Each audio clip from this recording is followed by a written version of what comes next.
It was a cold night in New York City. A strong wind moved through the streets. The air felt damp and chilly. Most people had already gone home. Many stores were closed. The windows were dark. Only a few lights could be seen in the distance. The city was quieter than usual. A police officer walked slowly along his route. He checked doors and windows as he passed. He looked carefully at every building. This was part of his work. He wanted to make sure everything was safe. The officer was tall and strong. He had worked in this neighborhood for many years. He knew many of the people who lived there.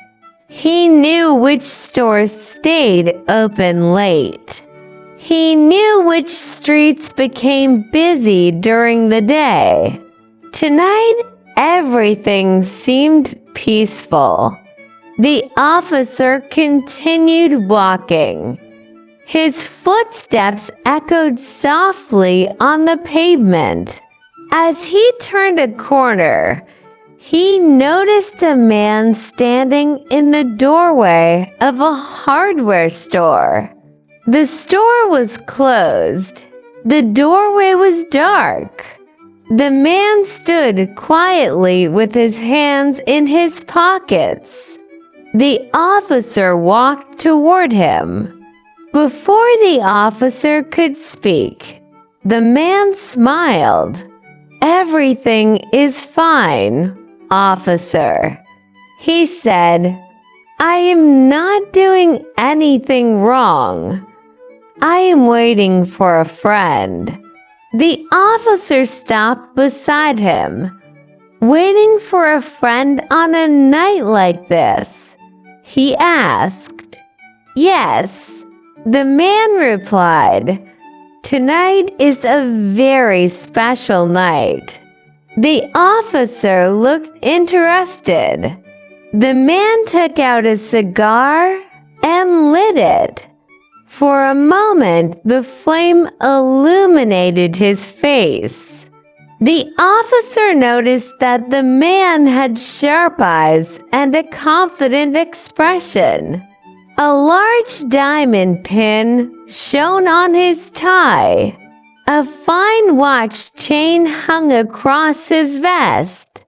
The man appeared successful. "You seem to be doing well for yourself," said the officer. The man smiled proudly. "I have done fairly well," he answered. Then he looked around at the street. 20 years ago, this place looked very different, he said. The officer nodded. "Many things have changed." The man pointed toward the building behind him. 20 years ago, there was a restaurant here. It was called Big Joe Brady Restaurant. The officer smiled. "I have heard older people talk about it. It closed many years ago." "That is right," said the man. 20 years ago, my best friend and I had dinner there. It was our last meal together." The officer listened carefully. If you have any comments or suggestions about our content, video length, or anything else, please let us know. Don't forget to like and subscribe. Your support is our greatest motivation to keep making great content. Be sure to follow my channel.